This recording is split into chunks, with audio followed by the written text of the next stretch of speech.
अच्छा बेटा, इस क्वेश्चन में अगर हम देखें तो एक पैरामीट्रिक इक्वेशन है और इसके अंदर इक्वेशन है और इसके अंदर बोल रहा है कि ये बताएं सबसे पहले कि एक्स एक्सिस का जो इंटरसेप्ट है वो इन दो पॉइंट्स के ऊपर है। अब एक्स एक्सिस का इंटरसेप्ट इन दो पॉइंट्स के दो तरीके हैं। आप एक तो जब एक्स एक्सिस में इंटरसेप्ट होता है तो वाई एक्सिस क्या हो जाएगा, वाई एक्सिस ज़ीरो हो जाएगा।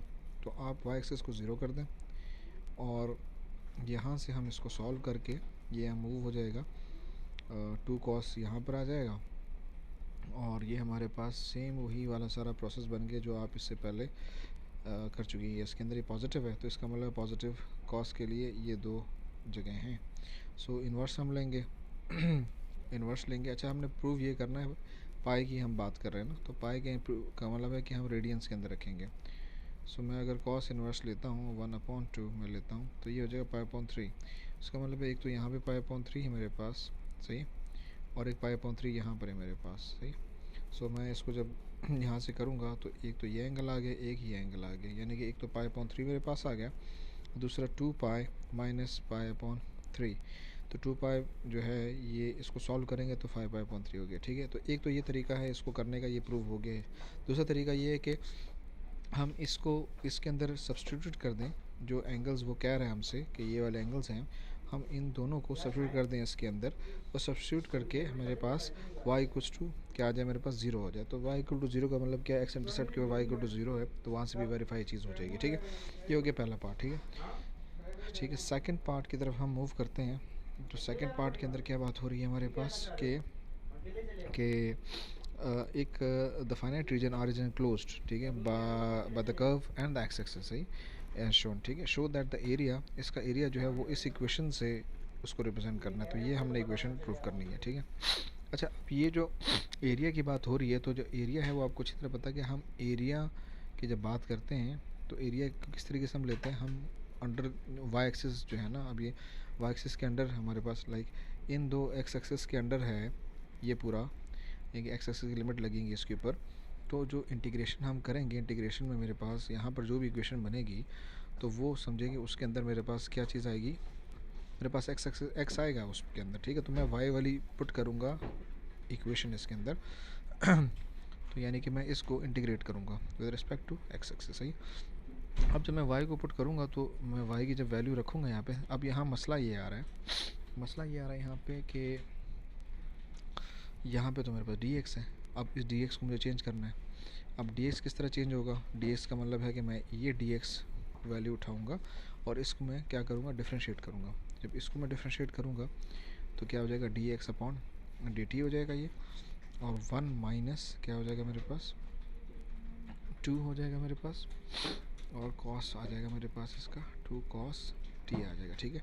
अब ये वहाँ चला जाएगा ताकि डी एक्स को मैं सब्जेक्ट बना के फिर मैं सब्सटीट्यूशन की तरफ जा सकूँ इस पर, 2 कॉस टी और डी टी, ठीक है। तो अब यहाँ पे ये रिप्लेस हो जाएगा, ये पूरा डी एक्स जो है ये पूरा रिप्लेस हो जाएगा किससे 1 माइनस 2 कॉस टी और डी टी, ठीक है। अच्छा, ये मल्टीप्लाई होंगे तो क्या बन जाएगा, यही चीज़ हमने प्रूव करनी थी ना, तो ये चीज़ आ गई मेरे पास, सही। लिमिट आपको पता है क्या है हमारे पास, ऑलरेडी लिमिट जो है वो ये मेंशन्ड है, यहाँ पर ये मेंशन्ड है। तो 5 पाई/3 से लेकर पाई/3 तक, ठीक है। ये हो गया, ये प्रूव हो गया ये, ठीक है। आई होप क्लियर हो गया होगा। अच्छा, अब इसके बाद हम चलते हैं नेक्स्ट की तरफ, हम चलते हैं लास्ट पार्ट की तरफ हम मूव करते हैं। इसको साफ़ कर देता हूँ। अच्छा, लास्ट पार्ट में क्या बात हो रही है, अब लास्ट पार्ट में बात हो रही है कि use the integral to find the exact value of the shaded region. अब शेडेड रीजन की एग्जैक्ट वैल्यू वो पूछ रहा है। अब ये हम इक्वेशन तो हम बना चुके हैं, ये रही इक्वेशन। अब इसकी इंटीग्रेशन करनी है हमने। अच्छा, अब इसकी इंटीग्रेशन के अंदर सिंपल तरीका ये है, इसके अगर इंटीग्रेशन की तरफ हम जा रहे हैं, इसको ओपन कर देते हैं, होल स्क्वायर का फॉर्मूला है ना, तो क्या होगा वो ए स्क्वायर और माइनस क्या होता था 2ab, अगर याद हो बेसिक फार्मूला है ये, प्लस 4 कॉस स्क्वायर टी, ये बेसिक फार्मूला है जो यूज़ होता है ठीक है। अब यहाँ पे डी टी हमारे पास आ जाएगा, इसका इंटीग्रल हो जाएगा ये। अब जब इंटीग्रल हम इसका करेंगे with respect to d t तो टी यहाँ बन जाएगा। अभी मैंने लिमिट्स नहीं लगाई, ठीक है, लिमिट्स भी मैं लगाऊंगा जगह की वजह से मैं नहीं लगा रहा। ये हो जाएगा मेरे पास 4 कॉस, अच्छा अब 4 मैं डायरेक्ट कर रहा हूँ इसको, ठीक है, आप इंडिविजुअली भी कर सकते हैं।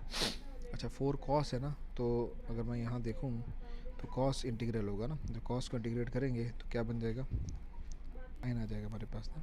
इसको इंटीग्रेट जब करेंगे तो हमारे पास साइन टी आ जाएगा, साइन टी। इस तरीके से अब मसला ये है कि यहाँ पे इसको किस तरीके से इंटीग्रेट करें। ये तो कॉस स्क्वायर है, स्क्वायरिंग के तो स्क्वायर को तो इंटीग्रेट नहीं कर सकते हैं, तो स्क्वायर को हम क्या करेंगे, मैं इसके ऊपर इंटीग्रेशन का साइन डालूंगा क्योंकि उसको मैं पहले एडजस्ट कर रहा हूँ।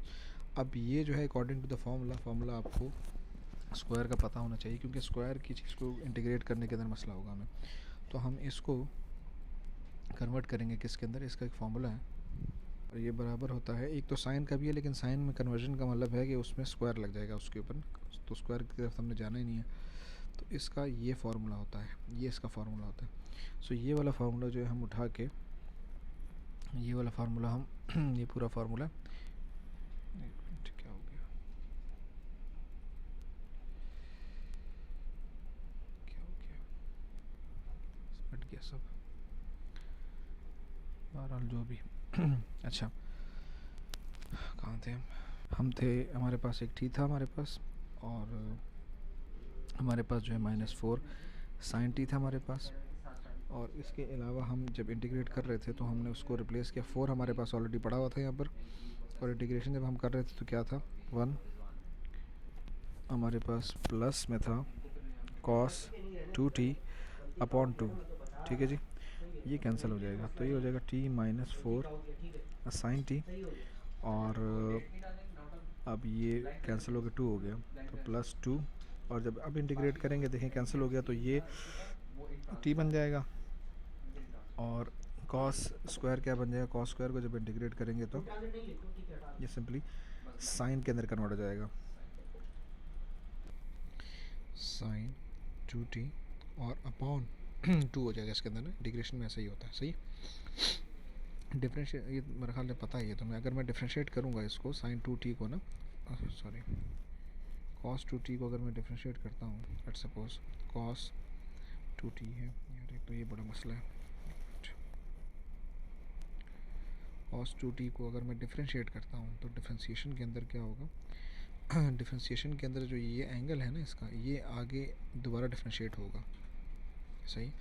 तो ये यानी कि आगे डिफ्रेंशिएट हो जाएगा, लेकिन इंटीग्रेशन के अंदर क्या होगा, इंटीग्रेशन में वही चीज़ डिवीजन में चली जाएगी। तो मेरा ख्याल है ये तुम्हें तो आइडिया होना चाहिए कि ये रूल, इस रूल का। सो अब यहाँ से हम इसको ब्रैकेट को ओपन करते हैं, 4 sin t हो जाएगा ये, और +2t हो जाएगा, और ये जब इससे मल्टीप्लाई होगा तो ये कैंसिल हो जाएगा, तो ये sin 2t आ जाएगा। अब ज़रा एडजस्ट करते हैं हम यहाँ पर, अब इसमें मैं ज़रा t और ये हो जाएगा आपका 3t -4 sin t plus sin 2t, ठीक है। लिमिट्स इसके अंदर हमारे पास ऑलरेडी पड़ी हुई हैं, 5π/3 से लेकर π/3 तक की लिमिट पड़ी हुई है मेरे पास। अब मैं सॉल्व करता हूँ कैलकुलेटर में इसको। Okay so 3 times 5π/3 -4 sine, radian के अंदर रखना है हमने, ठीक है, 5π/3 और प्लस साइन 2 टाइम्स 5π/3, ठीक है जी। ये तो एक हमारा पूरा क्लोज हो गया, माइनस, अच्छा जी बल्कि एक मिनट ठहर जाए, मैं लिख देता हूँ इसका। ये हमारे पास आंसर क्या आ रहा है हमारे पास इसका, 5π प्लस एग्जैक्ट मांगा है ना, तो हम एग्जैक्ट में ही जाएंगे, डेसिमल में नहीं जाएंगे हम, ठीक है। अच्छा जी अब दूसरे में मैं सिर्फ चेंज करता हूँ वैल्यू, पाई आ जाता है, सब के अंदर पाई में कर देता हूँ, सब में क्या हो जाएगा, पाई हो जाएगा, ठीक है जी, इस सब में पाई आ गया। अच्छा अब इसमें से इसका तो आंसर ये आ गया, मैं काम करता हूँ, इस पूरे का आउटकम क्या है हमारे पास, अब माइनस होगा ना ये, तो मैं अगर इसको कर देता हूँ यहाँ पर पाई -3/2√3, ठीक है जी। तो शुरू में मैं डाल देता हूँ वही आंसर जो मेरे पास आया था, 5π + 3/2,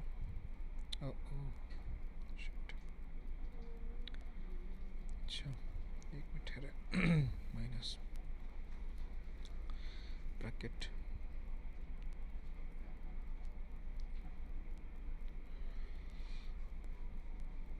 ब्रैकेट, और शुरू में डाल देता हूँ इसमें 5π पाई प्लस 3/2√3। ठीक है जी, कोई मिस्टेक गड़बड़ कर दी है, होल्ड ऑन। हाँ जी, कोई गड़बड़ कर दी है, इसको छोड़ें आप, यहाँ से डायरेक्ट कर देता हूँ 5 प्लस 3/2 और √3 और माइनस पाई प्लस 3/2√3। ठीक है जी, तो ये आंसर आ गया हमारे पास 4 pi plus 3√3। I hope clear हो गया होगा ये क्वेश्चन। इस क्वेश्चन में अगर देखें ना तो सबसे हमें इक्वेशन ऑफ द सर्कल दे दी है इन्होंने, ठीक है, और वो कह रहा है कि सेंटर निकालें। तो ये तो आपने पहले भी किया हुआ है, हम सबसे पहले इसको कन्वर्ट करेंगे। कन्वर्ट किस तरह होगा, ये एक तो x है मेरे पास, सो ये 8x जो है ना, नेगेटिव 8x, इसको डिवाइड बाई 2 कर देंगे तो -4 हो जाएगा, और माइनस साथ रखना है, होल स्क्वायर हो जाएगा। ठीक है, इस तरीके से ये वाई स्क्वायर है ना तो प्लस है, प्लस वाई स्क्वायर है तो प्लस आ जाएगा, और वाई अंदर चला जाएगा। अब वाई का कोफिशिएंट क्या है यहाँ पर अगर हम देखेंगे तो वाई का कोफिशिएंट है -6 है, तो इसको डिवाइड बाई 2 कर देंगे तो ये क्या हो जाएगा, -3 हो जाएगा। ठीक है जी, यहाँ तक ये बात क्लोज हो गई है। ठीक है, अच्छा अब इसके बाद हम क्या करेंगे, इक्वल्स करके ये जो मेरे पास दूसरी चीज़ पड़ी हुई है यहाँ पर 16 अदर द वेरिएबल्स के अलावा सिंबल 16, ये दूसरी तरफ जाके एक तो -16 हो जाएगा। अच्छा, अब इसमें प्लस हम क्या क्या करेंगे, इसका स्क्वायर प्लस होगा, यहाँ पर प्लस हो गया इसका स्क्वायर, और इसका स्क्वायर जो है ये भी प्लस हो जाएगा। सो ये मेरे पास कैंसिल हो गया, और इस तरीके से हमने बना दिया ये इक्वेशन ऑफ द सर्कल। अब सेंटर क्या है, इसका सिंबल चेंज हो जाएगा, ठीक है, और इसका सिंबल भी चेंज हो जाएगा, ये सेंटर हो गया। और रेडियस हमारे पास क्या है, 3 है, क्योंकि ये वाली चीज़ जो है ये r² के बराबर होती है, तो ये रेडियस 3 हो जाएगा मेरे पास रूट लेने के बाद। ठीक है, फर्स्ट पार्ट हो गया। अब फर्स्ट पार्ट के बाद वो कह रहा है आप स्केच करो इसको, अब स्केचिंग करनी है जी। स्केचिंग के किस तरीके से होगी, ये हो गया दिस, इसको मैं 3 स्क्वायर कर देता हूँ ताकि आसानी हो समझने में, 3 स्क्वायर। ठीक है, स्केचिंग करनी है। अब स्केचिंग के लिए मैं क्या करूँगा, मैं बना देता हूँ, सेंटर जो है 4 और 3 है, तो इसका मतलब है कि 4 यहाँ पे कहीं पे कर लेता हूँ और 3 यहाँ पे कहीं पे कर लेता हूँ, कहता हूँ यार ये 4 3 हो जाएगा। ठीक है, ये आपका 4 और 3 हो गया, सही। अच्छा, अब इसी के अंदर हम एक काम करते हैं, हम एक्स इंटरसेप्ट निकालते हैं। हमें एक्स इंटरसेप्ट निकालने से काफ़ी फ़ायदा होगा कि एक्स इंटरसेप्ट से क्या होगा। अच्छा, ये मेरे पास इक्वेशन है पूरी की पूरी, इसका अगर मैं एक्स इंटरसेप्ट निकालूंगा तो इसका मतलब मुझे वाई 0 करना पड़ेगा। सो मैं अगर लिखता हूँ यहाँ पर x² plus 0 minus 8x minus 0 plus 16 equal to this. ठीक है, मैं इसको यूज़ कर रहा हूँ, मैं नीचे वाले को भी यूज़ कर सकता था मैं, ठीक है, मर्ज़ी है आपकी, बल्कि नीचे को कर लेते हैं, वो आसान है, होल स्क्वायर में कन्वर्टेड है ऑलरेडी। अच्छा, अब इसका मतलब है कि मैं अगर इसको यूज़ करूँगा तो ये मेरे पास हो जाएगा 0 हो जाएगा y ना, तो जब y 0 हो जाएगा तो वो 9 हो जाएगा, 9 कैंसिल हो गई है, तो x minus 4 is equal to 0 square.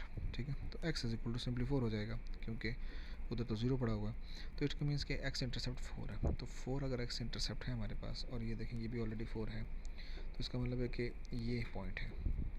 अब इस पॉइंट से जो है ना वो मैं इसको, और y इंटरसेप्ट अगर हम देखेंगे तो y इंटरसेप्ट हमारे पास बनेगा नहीं बनेगा। y इंटरसेप्ट के लिए मैं क्या करता हूँ कि इसको ज़ीरो करना पड़ेगा मुझे। अच्छा, ये जब ज़ीरो हो जाएगा तो क्या हो जाएगा मेरे पास, ये मेरे पास 16 आ जाएगा आंसर इसका ना, 16 आंसर आ जाएगा इसका मेरे पास। इस पूरी वैल्यू को, इस पूरी वैल्यू में से x को ज़ीरो करूँगा तो -4 स्क्वायर रह जाएगा, और y -3 स्क्वायर इक्वल्स टू 9 हो जाएगा। ठीक है, अब ये 4 -4 का स्क्वायर 16 होता है, दूसरी तरफ जाके जब माइनस होगा तो 9 - 16 हो जाएगा, तो मेरे पास यहाँ पर वैल्यू नेगेटिव में आएगी, -7।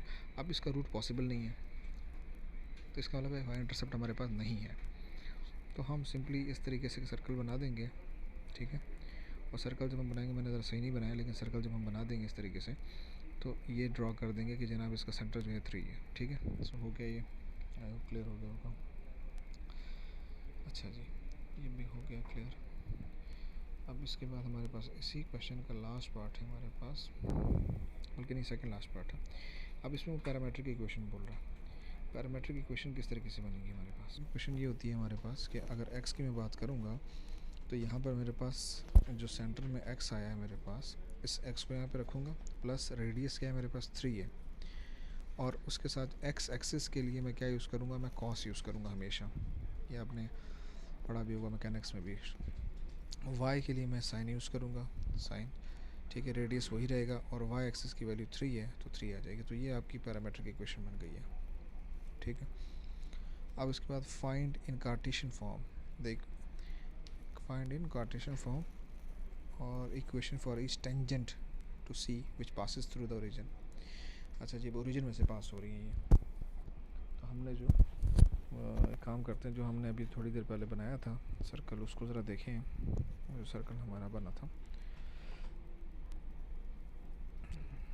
सर्कल हम बना देते हैं यहाँ पे जी, एक सर्कल बना देते हैं, अच्छे हो गया। तो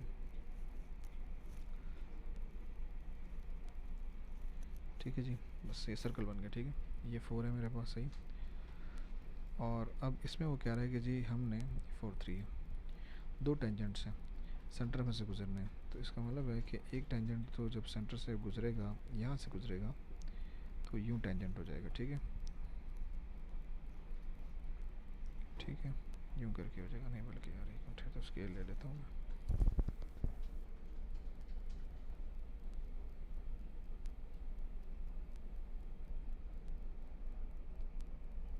एक तो ये हो जाएगा मेरे पास, ठीक है, और दूसरा ऑलरेडी जो है वो मेरे पास सेंटर में ही है, तो वो यहाँ से हो जाएगा, ठीक है। तो अच्छा, अब इसके अंदर एक तो बहुत स्ट्रेट है, y इज इक्वल टू 4 है, टेंजेंट है वो ना, y is equal to y equal to 0 है, sorry y is equal to 0 है, वो स्ट्रेट है वो। दूसरा किस तरह बनेगा? अब जब ये देखें, एक तो ये स्ट्रेट लाइन है, ब्लू वाली लाइन जो है टेंजेंट वाली स्ट्रेट लाइन है, तो इसका मतलब है कि मैं अगर स्टैंडर्ड इक्वेशन बनाता हूँ, mx प्लस c जो है वो 0 हो जाएगा, सेंटर में से जा रहा है। तो इसका मतलब है कि इसकी लाइन ये है, ये इक्वेशन है, हमें m नहीं पता, लेकिन ये स्टैंडर्ड इक्वेशन है। हम सिंपली इस स्टैंडर्ड इक्वेशन को इनकॉर्पोरेट कर देंगे, क्योंकि ये टच हो रही है ना। किसके साथ इनकॉर्पोरेट कर देंगे?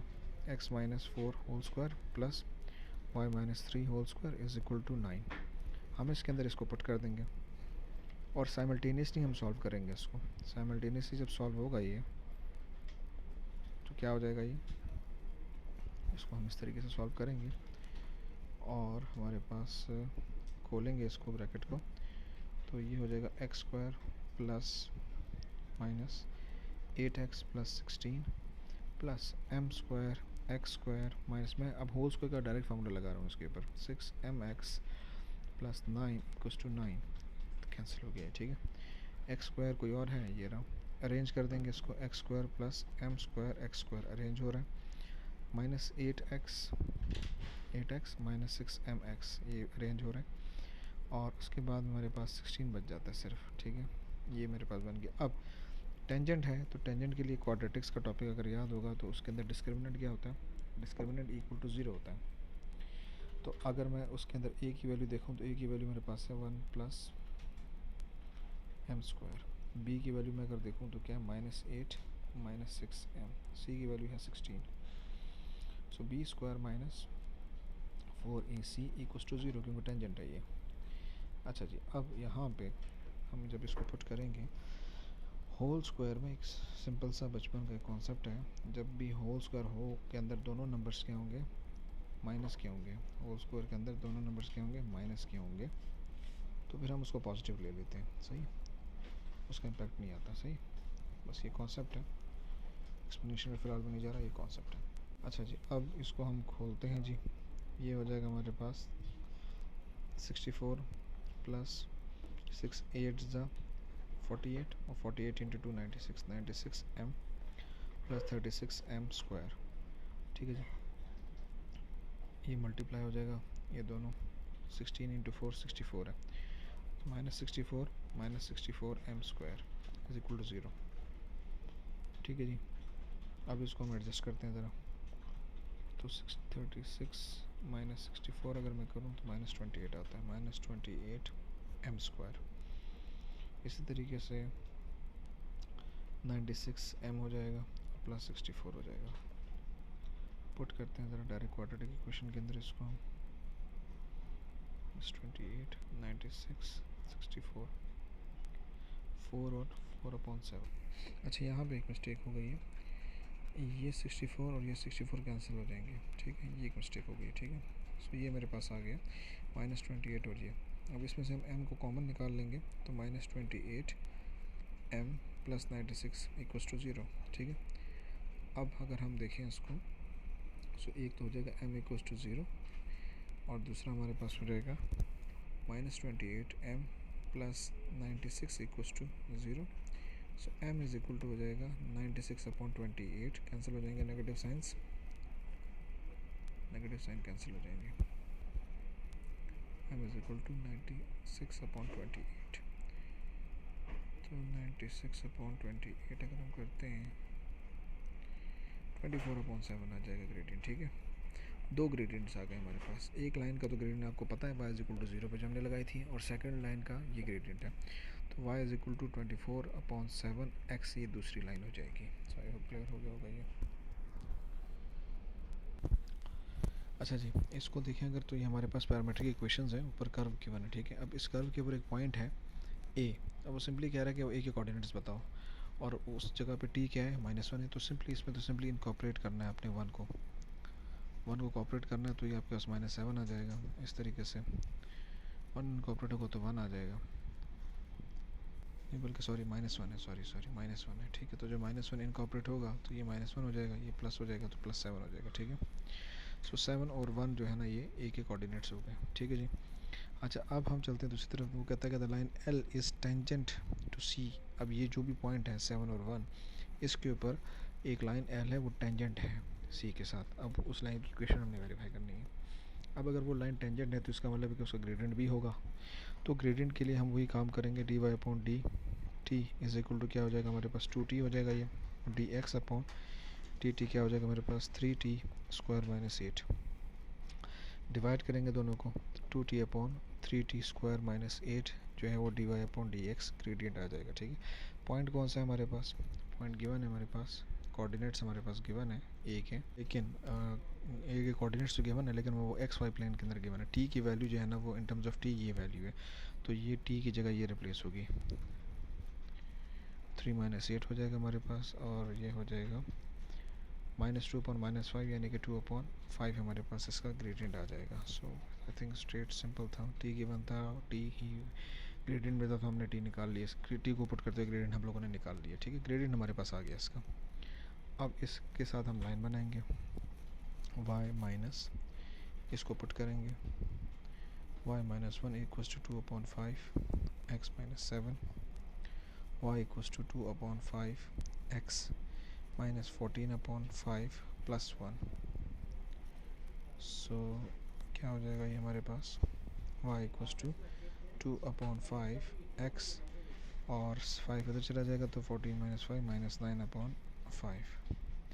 अच्छा जी, अब इक्वेशन तो हम लोगों ने ये बनानी है, तो अब दोनों का डिनोमिनेटर 5 है, तो दूसरी तरफ चला जाएगा 5y = 2x - 9, और हमारे पास ये 5y दूसरी तरफ चला जाएगा, तो ये हो जाएगा -5y - 9। तो ये इक्वेशन बन गई है हमारी, ठीक है। आई होप क्लियर हो गया होगा ये। अच्छा जी, अब हम चलते हैं, इसके दो पार्ट्स हो गए, लास्ट पार्ट की तरफ हम, आखिर लास्ट पार्ट है सी, उसकी तरफ हम मूव करते हैं। सो लास्ट पार्ट के अंदर कोऑर्डिनेट ऑफ बी पूछ रहा है वो, तो कोऑर्डिनेट ऑफ बी किस तरीके से आएंगे हमारे पास, देख लें ज़रा लास्ट पार्ट को, है क्या लास्ट पार्ट। अच्छा जी, the line L also intersects the curve at point B. B है किधर भाई, बी मेंशन नहीं है इसमें, लेकिन एक तो बी मेंशन नहीं है, हमें नहीं पता बी कहाँ पर है, लेकिन बहुत क्लियर वो कह रहा है कि इंटरसेक्शन हो रहा है। तो इंटरसेक्शन का मतलब है कि हम दोनों इक्वेशन को साइमल्टेनियसली सॉल्व करेंगे। साइमल्टेनियसली हमारे पास कर्व की इक्वेशन आ गई, ये कर्व की इक्वेशन है, ठीक है। इस कर्व की इक्वेशन के अंदर हम जो है, सॉरी स्ट्रेट लाइन की इक्वेशन के अंदर हम ये पैरामीट्रिक इक्वेशन डाल देंगे जिसकी बेस पे कर्व बनाए, तो साइमल्टेनियसली सॉल्व हो गया ये। तो इसको जब पुट करेंगे हम, t³ - 8t, और ये हो जाएगा हमारे पास t² - 9, so 2t³ - 16 t minus 5t square minus 9 equal to 0। Arrange करते हैं इसको, minus 5t square minus 16t minus 9 equal to 0। अब हमारे पास एक क्यूबिक इक्वेशन बन गई है पॉलिनोमियल के टॉपिक के अंदर जो हम लोग करते थे ना। तो अब इसके लिए भी ये होगा तरीका निकालने का कि एक तो आप ना कैलकुलेटर में जाके ना क्यूबिक इक्वेशन के थ्रू वैल्यूज़ पहले ढूंढेंगे आप ना। एक तो ये -5 हो गया, -16 हो गया, -9 हो गया, 3 वैल्यूज़ आ जाएंगी। एक वैल्यू t इक्वल्स टू -1 है, दूसरी t इक्वल्स टू 9/2 है, तीसरी 2 है, तीसरी क्या है, एक मिनट है, हाँ सॉरी एक, हाँ ठीक है -1 हो गई है, 9/2 है। तो इसका मतलब है कि 2 वैल्यूज़ पर ये होंगी मेरे ख्याल में, या फिर 2 वैल्यूज़, हाँ 2 वैल्यूज़ पर -1 की हैं ये, ठीक है। फर्स्ट सेकंड ये आ गई, थर्ड दे क्यों नहीं रहा है, थर्ड देनी तो चाहिए इसको, थर्ड वैल्यू पॉसिबल नहीं होगी। चलो देखते हैं इसको। बहरहाल एक वैल्यू आ गई है हमारे लिए, हम इसकी बेस पे हम आगे काम करेंगे। अच्छा अब ये एक इक्वेशन एक वैल्यू आ गई, तो हम किस तरह इसको जस्टिफाई करेंगे कि हम लोगों ने ये विदाउट कैलकुलेटर हम लोगों ने ये सॉल्व किया है। इसका तरीका ये करने का, हमने पहले किया भी होगा, t इज इक्वल टू -1 एक वैल्यू आ गई, तो हम यहाँ पे करेंगे लेट t इक्वल्स टू -1 और इसमें पुट कर देंगे। जब इसमें पुट करेंगे तो ये -1 आ गया, ये हो गया, ये प्लस हो जाएगा, माइनस हो जाएगा। सो ये आपका +7 आ रहा है और ये आपका -7 आ रहा है, तो equals to 0, 0 is equal to 0। तो इसका मतलब है कि हैंस प्रूव कि ये इसका क्या है, फैक्टर है इसका।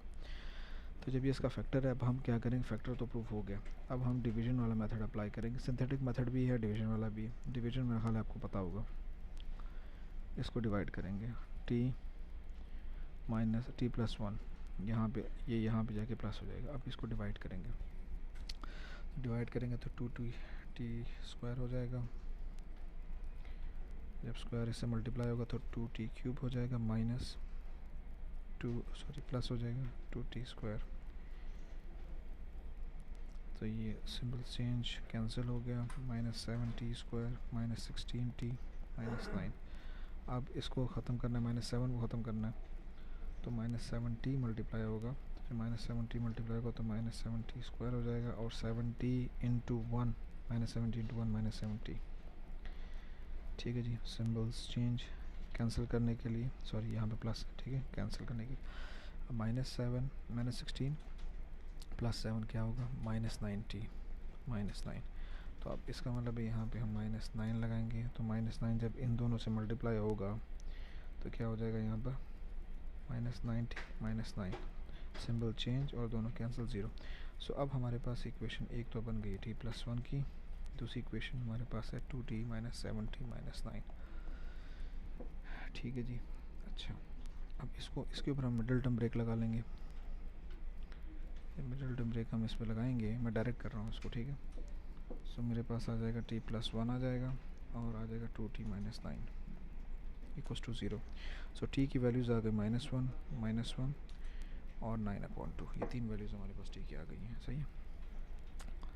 अच्छा जी, क्वेश्चन के अंदर पहले ही वो बोल चुके हैं कि a के ऊपर जो है वो t-1 है, तो ये तो हो गया a आपका, और जो पीछे रह गया ये क्या है, ये b का हो गया, ठीक है, b का x कोऑर्डिनेट हो गया, लाइक b का कोऑर्डिनेट हो गया t।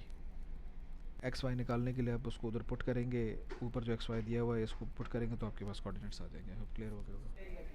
अच्छा इस सवाल को देखो, इस सवाल के अंदर बात कर रहे हैं कि पी के ऊपर जो है ना वो टी की वैल्यू चाहिए, ठीक है, और जो है वो पी जो है उसके कोऑर्डिनेट्स क्या हैं, ये कोऑर्डिनेट्स है। तो टी का मतलब है कि टी तो यहाँ पड़ा हुआ है ना, टी तो ये पैरामीट्रिक इक्वेशंस के अंदर पड़ा हुआ है, तो इसका मतलब है कि इन कोऑर्डिनेट्स को यहाँ पर प्लग इन करके फिर हम सॉल्व करते हैं। 4 अगर मैं पुट करता हूँ तो 4 इज इक्वल टू क्या हो जाएगा, 8 cos t हो जाएगा ना। So cos t is equal to 4/8 हो जाएगा, और ये वही बेसिक एंगल का तरीका है कि बेसिक एंगल जब निकालेंगे तो पॉजिटिव है 1/2, तो cos इन कोऑर्डिनेट्स के अंदर पॉजिटिव होता है। अब अगर मैं इसमें निकालता हूँ, डिग्रीज के अंदर मैं निकालता हूँ, तो इसको cos इन्वर्स कर लेते हैं, एक मिनट ठहरो ज़रा, cos इन्वर्स 1/2, ये आ गया 60 हमारे पास, ठीक है। अच्छा लेकिन सॉरी ये पाई के अंदर दिया हुआ, सॉरी, तो रेडियन के अंदर हम जाएंगे, रेडियन के अंदर पाई अपॉन 3 इसका आंसर आएगा। सो एक तो ठीक आंसर आ गया, पाई अपॉन 3 हमारे पास आ गया। इसके बाद सेम काम हम करेंगे y के साथ। y का कोऑर्डिनेट 2√3 है और यहाँ पे हम पुट करेंगे तो ये हो जाएगा 2√3 इक्वल्स टू 4 साइन 2t यहाँ पर आ रहा है, ठीक है हमारे पास। अच्छा अब ये क्या हो जाएगा, sine 2t is equal to 2√3 upon 4 हो जाएगा, ठीक है। अच्छा अब अगेन पॉजिटिव है तो साइन पॉजिटिव कहाँ कहाँ होता है, इन दो में होता है। तो हम रेडियन में निकालेंगे, इसका साइन इनवर्स निकालेंगे और 4 अपॉन 2√3 अपॉन 4 करेंगे तो पाई अपॉन 3, इसका भी पाई अपॉन 3 आ जाएगा भाई, इसका भी पाई अपॉन 3 आ जाएगा और उसका भी पाई अपॉन 3 है, ठीक है। पाई अपॉन 3 आ गया। अच्छा मसला ये कि अब हमारे पास एक तो दोनों के अंदर ना अगर देखें ना तो दोनों में ना इसमें भी पाई अपॉन 3 आ गया और इसका फर्स्ट एंगल यही है, पाई अपॉन 3 आ गया, दोनों पाई अपॉन 3 आ गया। दूसरा एंगल हम क्यों नहीं निकालेंगे, क्योंकि इन्होंने हमें रेंज दी हुई है, कहाँ पाई अपॉन 2 तक की रेंज दी हुई है। तो अगर हम दूसरा एंगल निकालेंगे तो इसके अंदर दूसरा एंगल किधर है, यहाँ पर है फोर्थ क्वाड्रेंट में, और इसके अंदर सेकंड क्वाड्रेंट में। तो पाई अपॉन 2 का मतलब होता है 90, तो वो तो उससे ऊपर बात चली जाएगी। तो इस वजह से हम ये पाई अपॉन 3 ही लेंगे। तो टी की वैल्यू आ गई और ये टी की वैल्यू क्या है, पाई अपॉन 3 है, ठीक है। रेंज से बाहर हो रही है जिसकी वजह से हम आगे नहीं जा रहे, ठीक है। तो ये हमारा हो गया। अब हम चलते हैं दूसरे की तरफ। सेकंड पार्ट में क्या बात हो रही है, सेकंड पार्ट के अंदर हमारे पास क्या बात हो रही है, एक मिनट ठहरें। अच्छा जी, देखिए एक लाइन एल है वो नॉर्मल है, ये लाइन एल को अगर देखें ना तो ये नॉर्मल है, ठीक है। नॉर्मल का मतलब क्या होता है, नॉर्मल का मतलब होता है कि परपेंडिकुलर है ये, ठीक है, परपेंडिकुलर। तो सबसे पहले तो हम d y upon d x निकाल लेते हैं। So d y upon d x का मतलब है कि d y upon d t पहले निकलेगा। तो अब इसका मतलब है कि 4 एज इट इज़ आ जाएगा। साइन का डिफरेंशियल क्या होता है, साइन का डिफरेंशियल क्या होता है, साइन का डिफरेंशियल कॉस होता है, ठीक है। और फिर आगे उसका एंगल भी है तो वो 2 हो जाएगा। तो ये तो हो गया 8 कॉस 2t, ठीक है। और d y upon d x upon d t हम निकालेंगे। सो 8 और कॉस का डिफरेंशियल माइनस साइन होता है, एंगल सिंपल है ये वाला, ठीक है। अब दोनों को डिवाइड करेंगे हम। तो जब दोनों को डिवाइड हम करेंगे, ये क्यों कर रहे हैं, ताकि हम ग्रेडियंट निकाल सकें। सो ग्रेडियंट जब डिवाइड करेंगे तो डी ये मेरे पास 8 कॉस 2t हो जाएगा अपॉन नेगेटिव साइन t हो जाएगा, ठीक है जी। So d y upon d x जो है वो minus cos 2t upon sine t हो जाएगा। अब इसमें पुट करते हैं, पाई अपॉन 3 पुट करते हैं तो हम माइनस कॉस और t की वैल्यू हमें पता है क्या है, पाई अपॉन 3 है, पाई अपॉन 3 और अच्छा 2 भी है, सॉरी 2 टाइम्स है, ठीक है, अपॉन साइन पाई अपॉन 3। तो आंसर क्या आ गया हमारे पास, रूट 3 अपॉन 3। रूट 3 अपॉन 3 जो है इसको हम 1 अपॉन रूट 3 लिख सकते हैं, ठीक है, सिंप्लीफाइड फॉर्म के अंदर, सही। अच्छा ये तो आ गया मेरे पास ग्रेडियंट, ठीक है। अब इस ग्रेडियंट से हमें कोऑर्डिनेट्स भी चाहिए होंगे। तो कोऑर्डिनेट्स किसकी लाइन बनानी है, नॉर्मल कह रहा है ना कि the line L is normal to C at P, ठीक है। ये तो आपका वो हो जाएगा ना, रेसिप्रोकल हो जाएगा ना, नॉर्मल है ना, तो माइनस रूट 3 हो जाएगा, नॉर्मल है, ठीक है। अच्छा जी, कोऑर्डिनेट्स की तरफ हम अगर जाएं तो कोऑर्डिनेट्स क्या होंगे हमारे पास, पी के कोऑर्डिनेट्स 4 2√3 हैं जो कि पहले गिवन है।